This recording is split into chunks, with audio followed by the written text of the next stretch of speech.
Welcome back to Triathlon Training Explained, powered by TrainingPeaks. Now today, I'm going to explain the best way to work out your zones for running by using heart rate. Now, heart rate measurement has been used as an aid to tailor our running training for years now. And if you are heading out for a run, the effort at which you're working at can be broken down into what we call zones, which can be a really useful training tool for both athletes and coaches. Now, we have actually already here on GTN explained how you can use these zones for your own training for running, but today we're going to be actually looking at how you can calculate those zones in the first place.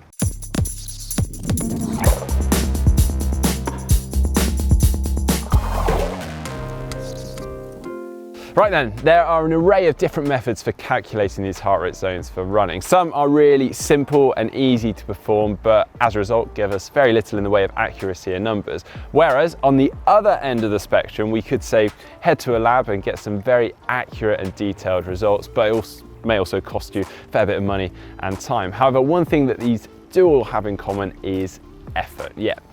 This is going to require a fair bit of hard work and temporary physical discomfort, despite the length of the test or the style of the test you're performing. Oh, and I should probably add one more thing. If you are hoping to get your heart rate zones for cycling, well, you're going to have to perform a completely separate test for that, just due to the differing effort to heart rate ratio that we get going from run to bike. Sorry.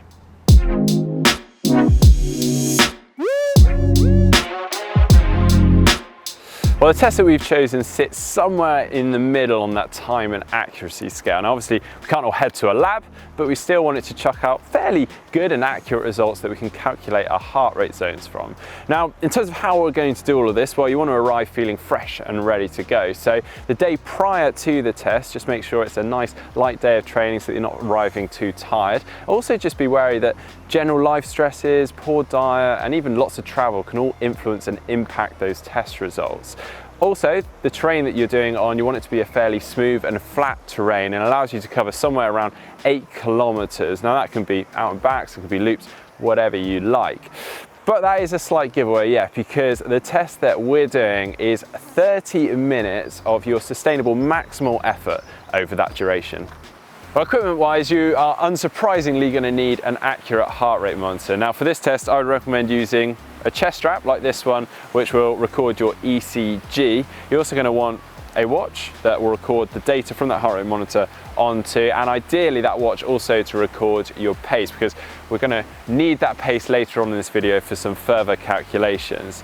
Now, the test itself is what we call a lactate threshold heart rate test. Now, this determines, in theory, the heart rate that you can sustain over a 60-minute period. But don't worry, because we're not heading out to do a 60-minute all-out effort, because I mentioned earlier, we are doing 30 minutes, but that does still require you to be thoroughly warmed up for. Almost treat it as if it was a race. So head out for 15 to 20 minutes, just a steady jog, and if you like, include some mobility work, some drills, some strides, whatever you're used to that's going to get you thoroughly physically ready and also mentally ready for the 30 minutes ahead of you. Although I am going to throw a slight curveball in here now, because we're going to forget about the first 10 minutes of the 30-minute test. Why? Well, if you've used heart rate before, I'm sure you're well used to the slight lag that you can experience with it.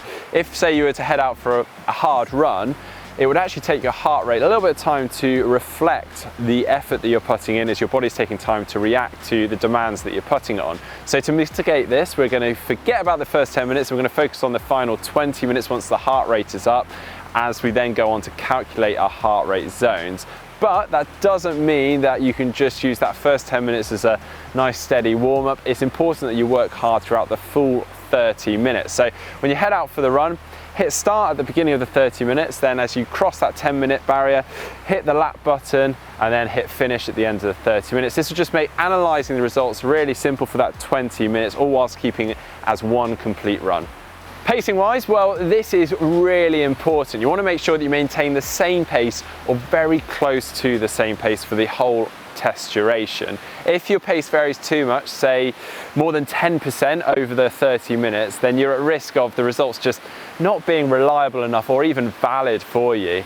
But if you do struggle with this, do just give it time. As you do more of these tests, you'll learn to gauge your effort over the 30 minutes as you go on. Now you may be wondering why we've chosen the 30-minute test when there's loads of other tests out there of differing durations. And the reason being that it's manageable and easy to repeat, but, and there's a big but now, you must do the test alone in training without any other training partners. Why? Well, when you do these runs with other people or in a race scenario, you just manage to work harder than ever before. I don't know why, but you just do. Whereas the 30-minute solo test should reflect what you might be able to produce when pushed in a 60-minute all-out race situation.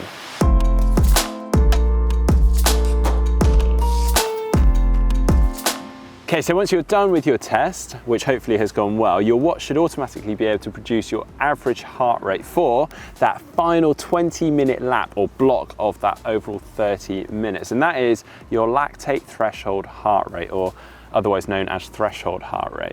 Now, there are several online calculators that can help you with this next bit, but one thing you really need to make sure that you do is specify that it is for running. As I mentioned earlier, the numbers for cycling, running, and even swimming do differ a little bit from one to the other. If you're using TrainingPeaks, however, this will actually automatically detect a new threshold heart rate and then automatically create your new zones from that. But if for whatever reason you want to input your new threshold heart rate manually, you can do so. If you don't know your resting heart rate or your maximum heart rate, then just leave those fields blank and it will still calculate those zones for you. But if for whatever reason you do not fancy using one of these online calculators or TrainingPeaks, then you can work them out by doing a little bit of maths and getting those numbers, but I hope you're good at percentages. So we have zone 1, less than 85% of your lactate threshold heart rate. Zone 2, which is between 85 to 89% of your lactate threshold heart rate. Zone 3, which is between 90 to 94% of your lactate threshold heart rate. Zone 4, 95 to 99% of your lactate threshold heart rate. Then we have zone 5A, which is 100 to 102%. Zone 5B, which is 103 to 106%, and then finally Zone 5C, which is more than 106% of your lactate threshold heart rate. Right, so once you have your running heart rate zones, you can now head out for a run, look at your watch and see what zone you're in at any given time, or you can even get it to, on some watches, alert you when you step outside of that required zone during a session. But as I mentioned earlier, heart rate does have some slight limitations in terms of that lag effect and where it's trying to catch up with itself. So one workaround to this, or at least to try and complement this, is actually having pace zones. So to calculate these, we need your functional threshold pace, which is actually your average pace from the full 30-minute run test, which again is another reason why you should try to have maintained a good even pace throughout the whole 30 minutes. Once you have that number, or once you've done that run, actually using TrainingPeaks will automatically create or calculate your zones from that number, or again you can input that manually, or use an online calculator, again, making sure you specify running. But finally, you could also just go the good old-fashioned method and do some maths with the percentages. So zone 1, which is slower than 129% of your functional threshold pace. Zone 2, between 114% to 129%. Zone 3, 106% to 113%. Zone 4, 99% to 105%, Zone 5A 97% to 100%, Zone 5B 90% to 96%, and finally Zone 5C, which is faster than 90% of your FTP. As I mentioned already, we have already covered in a previous video in quite some depth how to use these numbers and zones to optimize your own training. Both heart rate and pace have their place within your training. I like to think they actually really complement each other. I definitely check both during all my run sessions. Pace probably comes a little bit more into play during those shorter intervals where I guess heart rate takes a little bit longer to react, so to speak, whereas heart rate comes into play during those longer reps, maybe hilly reps, so you can really check what zone you're in and making sure that you're staying on the right effort level. Now, I know this test is tough, but the more consistent you are and the harder you work during it, then the more accurate these zones are going to be for you, and also then making sure that you're training more efficiently and progressing at a quicker rate. Which leads me on to retesting, because if you are training to these zones effectively, then you are going to need to retest every 4 to 6 weeks to make sure that you are in the correct zone for those training sessions. Now, if you do like this video, please do hit that thumbs up button, and if you'd like to see more from GTN, just click that globe. And if you'd like to see how to run using zones, then you click down here. If you'd like to see how to train with power on the bike, then just click down here.